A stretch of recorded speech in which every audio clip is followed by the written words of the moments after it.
Hello, PlayStation Universe from the PlayStation Experience 2015 show floor. It's us, Kyle and Ernest. We're here on the show floor bringing you some video impressions of the games that we're seeing and playing while we're here in San Francisco. And the game we just got to play together, do a little co-op bullet hell action, is Assault Android Cactus, coming to you from indie developer Witchbeam.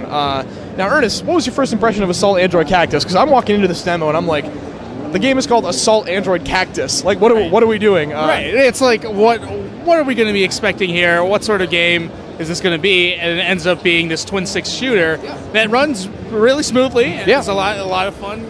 Right. It's up to four player co-op. Yep, up to 4-player co-op or solo play. And I think what sets Assault Android Cactus apart from me right off the bat was the visual style. I thought those female characters were so cute. They're just such like cute characters in all 3 classes or 4 classes, 5, 6. Right. I don't really know for sure, but it was also striking visual designs. Like you really noted like whether it was vibrant hair colors or like the one character who was more like a robot or an android and kind of synth. Like right off the bat, the colorful cartoony art style kind of grabbed me. But then as we got into playing it, like you said, it's such a tight, polished.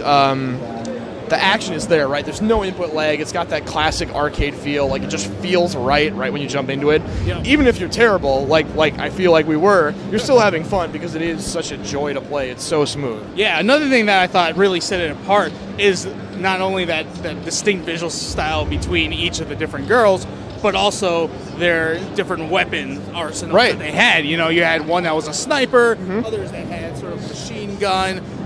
There was, what was the one that had the like robot sidekick that you could control? Yeah, that spun around like a top. Yeah, like a spinning blade top. And you would throw out your primary weapon like a boomerang, and then I think kind of direct it. I believe with the right stick a little bit, and then have it come back to you. But yeah, really unique weapons. Yeah, that was an interesting point because for me, when I think modern twin stick shooter, I think Housemarque, and I think their PlayStation exclusives like Resogun and Dead Nation and the upcoming Alien Nation, Super Stardust to some extent. Oh yes. And this game feels. It's in the same vein, so if you love those games, I think you're going to love Assault Android Cactus, but it definitely wasn't as accessible. It wasn't as immediately easy to jump in and feel like I knew what I was doing. Like we were in the first few levels of the game, and we were totally overwhelmed, at least I felt, by what was happening on screen and all the different enemy types. I feel like it's not a game where you're really meant to dodge every shot. That's an important point, because you do have a health bar, and when you get knocked down, you can revive yourself, so it's all about keeping your combo multiplier going, collecting power-ups. The batteries, they call them, which is your health, you know.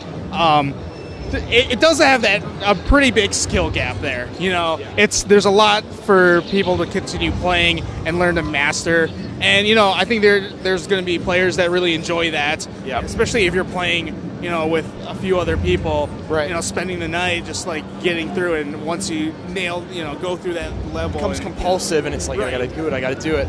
Yeah, and I think, you know, the positive flip side to that complexity and the fact that it isn't as immediately accessible is that you do get to play with some really cool weapons. Like you've got the character who's got the scatter shot, the shotgun blast, your standard auto fire.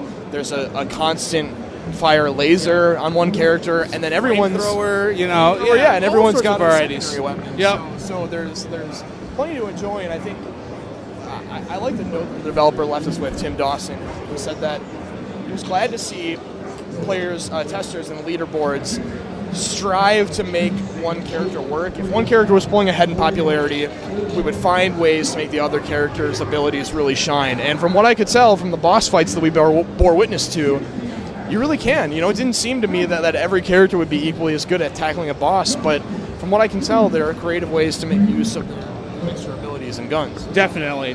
You know, I could see, you know, you and a couple of your friends really getting that teamwork together. Each person kind of finding their specialty and being able to fill in the weaknesses of some of the other characters that your friends are playing as. Good point with the pairings. Yeah, totally. Exactly. Yeah, picking the right characters to go together. That's going to be really interesting to see how that sort of character dynamic works as the game, you know, continues going on. If nothing else, seems like a fun party game. Yeah, that's it.